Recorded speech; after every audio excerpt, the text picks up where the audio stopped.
Chapter 2. Diagnosis. What makes the difference? How does a physician arrive at the conclusion that a patient is suffering from lupus? As noted, the diagnosis isn't an easy one, especially for a physician who is inexperienced. Many people visit 3, 4, or more doctors before lupus is either confirmed or eliminated from consideration. I do feel the diagnosis should be made by a specialist, a rheumatologist, for a number of reasons, including familiarity with the spectrum of the disease and related ills with which it can be easily confused, and awareness of the latest scientific information in the field. A primary care physician, a general internist, or family physician who suspects the possibility of lupus will generally refer the patient to such specialist. Arriving at a diagnosis, even for the specialist, is still not a simple matter. A strep infection can be identified by the presence of bacteria in a test tube culture. The diagnosis of diabetes may be made by measuring insulin responses. No simple test exists for lupus. Rather, the physician's conclusions will be based on a combination of factors. The patient's complaints.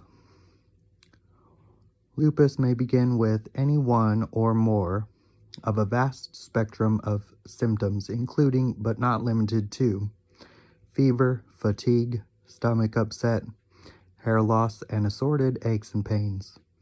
Of course, all of these can be symptoms of many other conditions as well: allergic reactions, infections, and hormonal imbalances, to name just a few.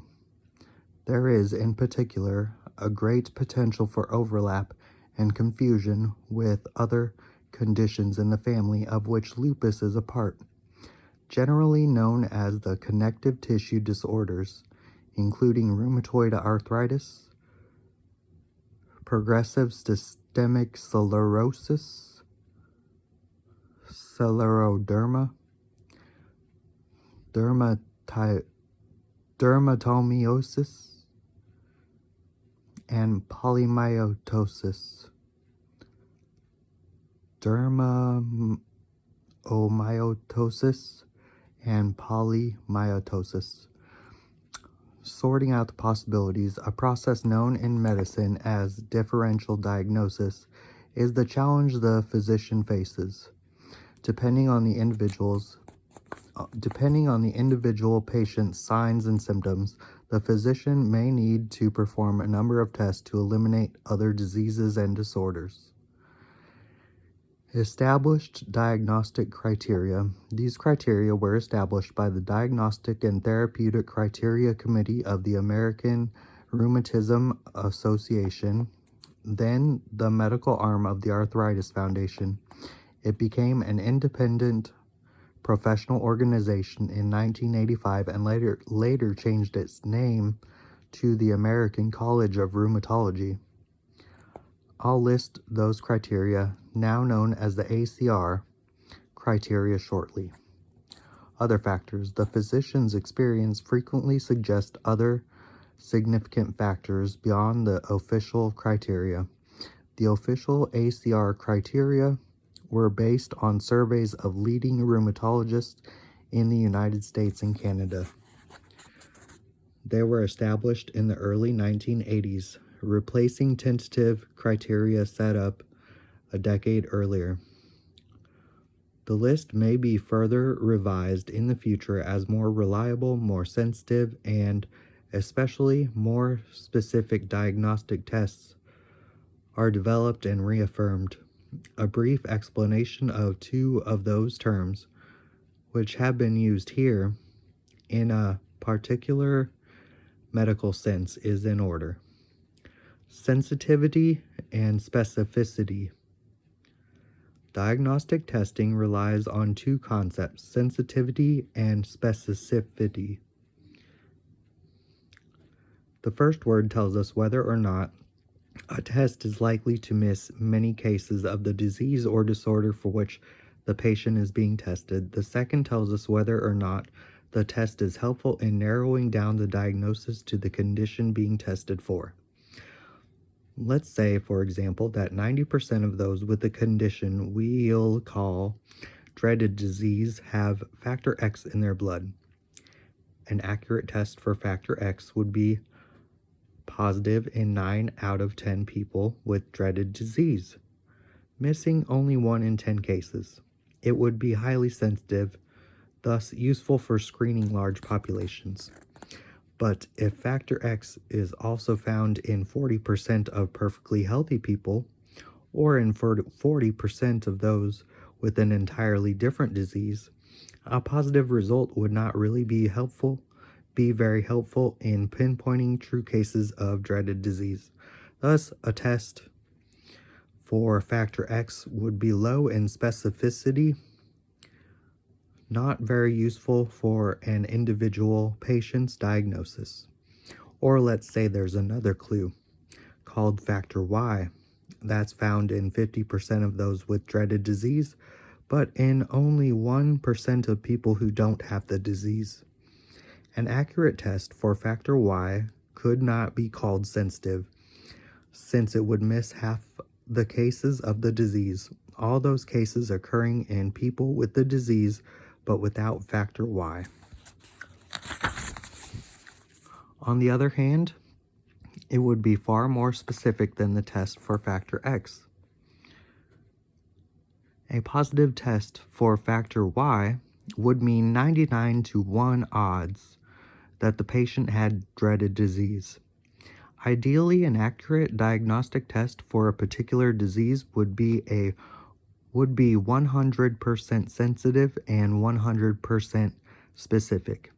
A negative test would be guaranteed assurance that the patient doesn't have the disease, since the test wouldn't miss any cases. And a positive test would tell the physician the patient definitely has the disease, and not some other disease or no disease at all. No such test yet exists for lupus for the simple reason that the testing would have to rely on a factor unique to lupus and present in all cases of the disease. No such factor has yet been found. Therefore, a combination of judgments is needed for diagnosis. The Acr Diagnostic Criteria. Here are the American College of Rheumatology's 11 diagnostic criteria for lupus. 4 are considered necessary to establish the diagnosis without question. The 4 needn't be present simultaneously. Some of the criteria are symptoms experienced by the patient or observable by both patient and physician. Others must be determined by blood test or other procedures. It should be remembered that this list is an incomplete one, subject to future revision. Perhaps half of all of those who have lupus will ever fully qualify have 4 of the criteria on the basis of the present criteria alone. Butterfly rash. A reddish eruption across the bridge of the nose and winging out over the cheekbones in a sort of butterfly configuration. As I noted in the introduction, it was this rash that, by a roundabout route, gave the disease its name. It is often cited as a classic symptom of lupus, probably more due to its picturesque name than its prevalence. It's an initial symptom in fewer than 1 in 20 cases of lupus, and only 40 to 50% of lupus patients, reported surveys have varied somewhat, will ever have it.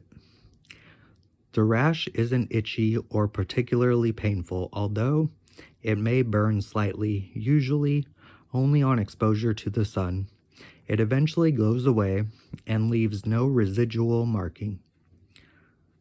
Some are clearly unacquainted with the rarity of the butterfly rash, especially as an early symptom of lupus.